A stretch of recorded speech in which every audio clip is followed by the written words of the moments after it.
బట్టలు సబ్బు పెడతా, ఒకనాడు సర్ఫ్ వేసుకుంటాం. ఏ సర్పు వాడుకుంటావు? మా ఏ సబ్బు ఏంది మాకు బట్టల సబ్బు తెలియదు, పెయి సబ్బు అంటే తెలుస్తుంది. అదే పెయి సబ్బు బట్టల సబ్బు అంటే పెయి సబ్బు లైఫ్ బాయ్ సబ్బు పెట్టుకుంటాం. ఎప్పటి నుంచి పెడుతున్నావు లైఫ్ బాయ్ సబ్బు? నాడు సంది అప్పటి నుంచా? ఎప్పటి 20-30 ఏళ్ళే లైఫ్ బాయ్ పెట్టుకుంటా. వీళ్ళు ఇంటికాడ తానం చేస్తే నా సబ్బు తెచ్చుకొని పెట్టుకుంటా. అలా సబ్బు పెట్టుకుంటే సరిది అవుతుంది అని పెట్టుకో.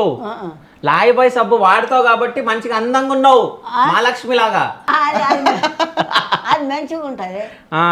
నేను వీళ్ళ సబ్బు పెట్టుకోను, సరిది అవుతుంది. నేను ఎప్పుడు ఒక్కటే సబ్బు, తాపికొక్కటి తెచ్చుకోను. ఎన్నో ఏండ్లే.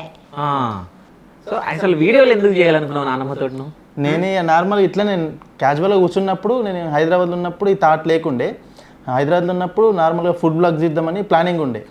తర్వాత ఇక అంతా స్టడీ బిడీ అంతా అయిపోయిన తర్వాత ఇక జాబ్ ఒక 3 months చేసిన తర్వాత ఇంటికి వెళ్ళిపోదామని అంతా వెకేట్ చేసి ఇంటికి వచ్చినాం. ఇక ఇంతకుముందు కూడా నాకు నానమ్మ ముచ్చట్లు చెప్పేది, అప్పట్లో స్టోరీలు, వాళ్ళ వీళ్ళ భర్త అన్నీ చెప్పేవి. ఇట్లుంటుండే తాత, ఇంత హుందా ఉంటుండే, ఇట్లా చేస్తుండే, ఊరికి ఇంత మంచిగా చేస్తుండే అనుకుంటే చెప్తుండే. ఎప్పుడైతే నేను లాస్ట్ 3 months నుంచి వచ్చినో అప్పుడు ఇక అన్నం తింటప్పుడు ఒక అన్నం ముచ్చట పెట్టినాం. అప్పుడు పెట్టిందంటే ఫోన్ ముందర పెట్టినా. ఆ ఒక్క వీడియో పెడితే ఒక్క వీడియో వైరల్ అయిపోయింది. ఇక అప్పటి నుంచి స్టార్ట్ చేద్దామని స్టార్ట్ చేసేసినాయి. అంటే స్టార్ట్ చేసినప్పుడు అంటే మమ్మీ డాడీ కానీ ఎందుకు రా నాన్నమ్మ ఇట్లా చూపిస్తున్నారు అసలు అనలేరు, ఎవ్వరు అనలేరు. అసలు ఎవ్వరు కూడా ఇప్పటి వరకు ఒక్క నెగిటివ్ కామెంట్ రాలేదు ఎవరి దగ్గర నుంచి.